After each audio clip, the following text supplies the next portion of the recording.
सर्वांना मानसी गायकवाड रेसिपी व्लॉगमध्ये आपले सर्वांचे खूप खूप मनापासून स्वागत। तर आज आपण काकडीच्या वड्या बनवणार आहोत आणि हा गोड पदार्थ आहे।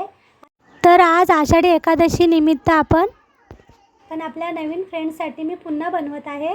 तर बघा, मी इथे तूप घेतलेला आहे, इथे काकडीची साल काढून घेतलेली आहे, वेलची पावडर घेतलेली आहे, इथे ड्रायफ्रूट्स घेतलेले आहेत, इथे गूळ घेतलेला आहे, इथे ओलं खोबरं घेतलेलं आहे आणि इथे मी रवा घेतलेला आहे। इथे मी केकचं मोल्ड घेतलेलं आहे, केकचं भांडं, त्याला संपूर्ण मी तेल लावून घेतलेलं आहे। इथे किसणी घेतलेली आहे। आता आपण ही जी काकडी घेतलेली आहे ते आपण किसून घेणार आहोत आणि जे खोबरं घेतलेलं आहे ते किसून घेणार आहोत। तर इथे काकडी आणि खोबरं किसून झालेलं आहे।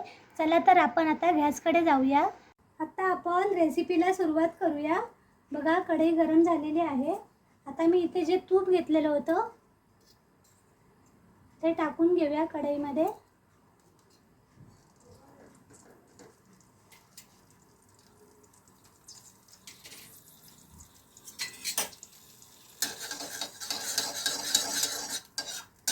बघा, तूप वितळलेलं आहे। आता आपण ह्या तुपामध्ये हा जो रवा घेतलेला होता तो व्यवस्थित भाजायचा आहे ब्राऊन कलरवरती।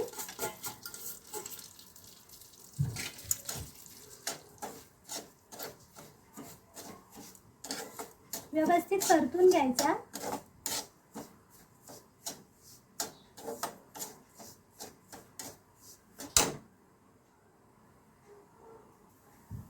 तर बघा, आता आपण काय करूया, हे जे ओलं खोबरं घेतलेलं होतं ते पण आपण रव्यासोबत भाजून घेऊया, म्हणजे खोबऱ्याचा जो कच्चटपणा आहे तो निघून जाईल। व्यवस्थित मिक्स करायचे आहे आणि काकडीच्या वड्या ना खरंच खूप छान लागतात, खायला खूप टेस्टी लागतात। आता आपण रवा भाजला आहे, प्लेटमध्ये काढून घेऊया। तर बघा, रवा एकदम ब्राऊन कलरवरती भाजलेला आहे। आता आपण काय करूया, हा जो गूळ घेतलेला आहे तो वितळवून घ्यायचा आहे। गुळाचा खडा राहता कामा नये, म्हणून आपण हा गूळ वितळवून घेऊया। तर इथे गूळ वितळलेला आहे, तुम्ही बघू शकता। बघा, कुठेच खडा राहिलेला नाही आहे। आता आपण काय करायचं आहे, ही जी काकडी घेतलेली आहे ती त्या गुळामध्ये टाकायची आहे। सध्या कसं पावसाचं वातावरण भरपूर आहे, भरपूर पाऊस पडत आहे, त्याच्यामुळे कसं आपण जास्त काकडीसुद्धा खाऊ शकत नाही। त्यापेक्षा असं काही केलं तर खायला पण खूप सुंदर लागते आणि त्यानिमित्ताने आपल्या पोटात काकडीसुद्धा जाते। काकडी गूळ आपल्या शरीरासाठी खूप पौष्टिक आहे। आता इथे वेलची पावडर टाकूया आणि हा जो रवा भाजलेला होता तो देखील आपण यामध्ये मिक्स करायचा आहे आणि या सर्व साहित्याला आपण एक उकळी काढून घेणार आहोत। व्यवस्थित मिक्स करायचं आहे।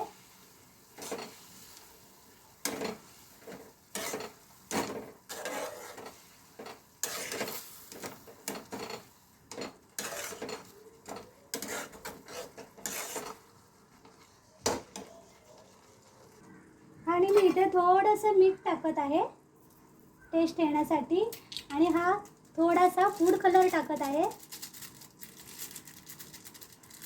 त्याने आपल्या काकडीच्या वड्यांना सुंदर कलर येईल।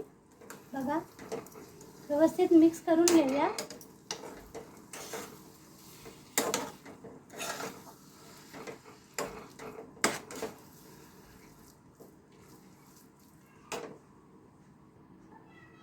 तर बघा, व्यवस्थित मिक्स झालेले आहेत सर्व वस्तू आपल्या। आता आपण गॅस बंद करूया। तर बघा, इथे मी केकचं मोल्ड घेतलेलं आहे, केकचं भांडं, त्यामध्ये आपण हे मिश्रण जे केलेलं होतं त्याच्यामध्ये टाकणार आहोत आणि केकच्या भांड्याला मी चारी बाजूनी तेल लावून घेतलेलं आहे, म्हणजे चिटकणार नाही।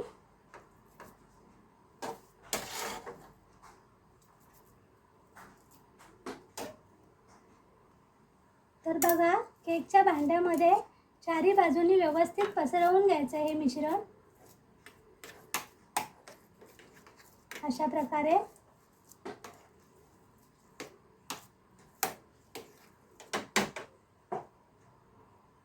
तर बघा व्यवस्थित चारही बाजूने व्यवस्थित आपण पसरून घेतलेलं आहे हे मिश्रण. आता आपण काय करूया, ही मी कढई घेतलेली आहे आणि ही कढई मी 5 मिनिटं गरम करून घेतलेली आहे.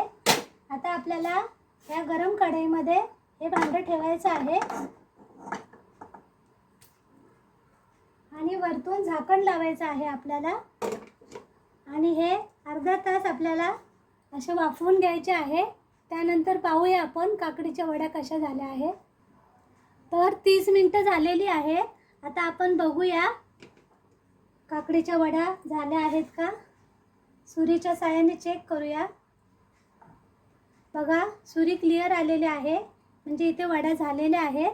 आता आपण गॅस बंद करूया आणि थंड झाल्यावरती सर्व करून घेऊया. तर चला बघूया आपण, भांडं थंड झालेलं आहे, कशा झालेल्या आहेत वड्या. तर बघा भांडं संपूर्ण क्लीन निघालेलं आहे, म्हणजे व्यवस्थित झालेल्या आहेत काकडीच्या वड्या. आता आपण कट करून घेऊया. तर बघा अशा प्रकारे कट करून घेऊया वड्या.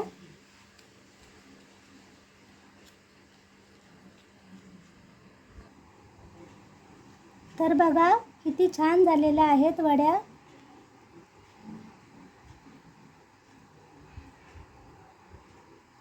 आता आपण डिशमध्ये काढून घेऊया. हे काही पिसांना आपण काजू लावून घेऊया. तुम्हाला जे आवडतात ते ड्रायफ्रूट्स तुम्ही लावू शकता. बघा किती छान झाल्या आहेत काकडीच्या वड्या. नक्की ट्राय करा. इथे काकडीच्या वड्या संपूर्णपणे तयार आहेत खायला. गरमागरम नक्की खायला या, नक्की ट्राय करा. माझ्या चॅनलवरती नवीन असाल तर नक्की सबस्क्राईब करा आणि नवनवीन व्हिडिओ असेच पाहण्यासाठी नक्की सबस्क्राईब करा. बाजूचे बेल आयकॉन करा. कमेंट करायला विसरू नका. लाईक करा. आपला व्हिडिओ पाहिल्याबद्दल खूप खूप धन्यवाद.